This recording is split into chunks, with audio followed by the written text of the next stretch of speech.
feeling ahead of tomorrow's historic game, and any advice for Andy Farrell?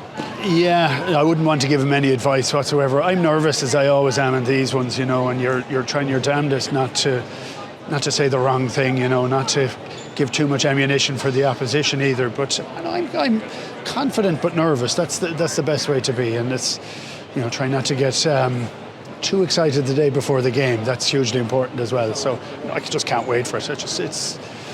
It's what we've been waiting for a long time. Is a good opportunity, a good chance to get past the quarter-final stage, but it's terrifying. And if any Irish team can do it, is it this one?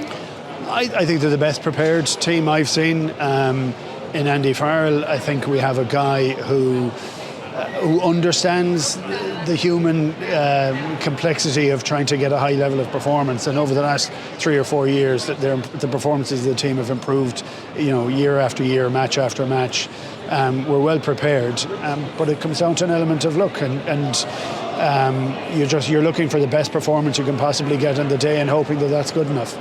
And if the luck came from the support that they're getting, people travelling to Venice, travelling all circuitous routes to get there, would that be enough? Well, all roads lead to Paris, that's for certain. I think it can be enough. I mean, I was there for the last couple of weekends. The Irish support has been truly phenomenal, absolutely crazy.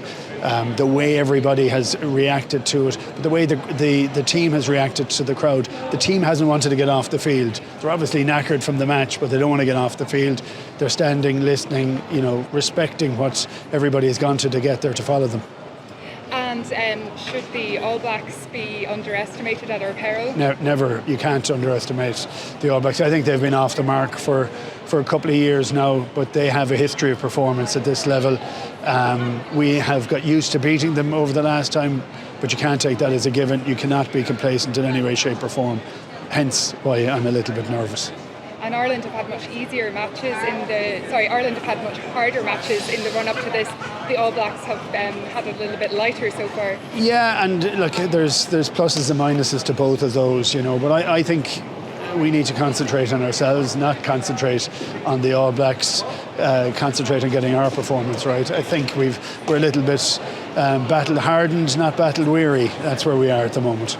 Yeah, I don't think Joe is as much a factor as the media are making it out to be, and it's a great story, of course. He was the guy who masterminded Ireland beating the All Blacks for the first time, and now he gets the opportunity to try and turn the tables. I think that's a cool story, but I don't know that it holds a huge amount of water. It's been 4 years since he's been involved. He understands what the team was like 4 years ago. But like every team now that you're watching, the amount of analysis and over-analysis is very significant. So, look, I think he may have an insight, or he would have had an insight a few years ago. I don't know how valuable that is this week. And in terms of Ireland's bill of health, then obviously we won't have James Ryan, but no. It's huge to have both Matt Hansen and James Lowe on the wings. I think we're going to have injuries in a competition like this anyway. The one thing that Farrell has done over the last few years is try and build a strength of depth, not just in the 23 but outside that. So I think when you look at the squad, you say that's a pretty cool squad, and it still has to play at its absolute top level, highest level of performance to get a victory. I'm sure I might know the answer to this one already, but you won't be drawn on a prediction, no? No, yeah. Look, I'm laughing. This is confusing the hell out of me. I've been not able to use it. I used to say don't jinx it all the time. You don't want to say it when you're part of an ad campaign.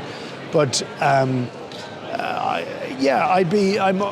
always slow to make that determination. Anything can happen one of these. It could be a card at the wrong time, could affect it. I think we have to play at our best to win.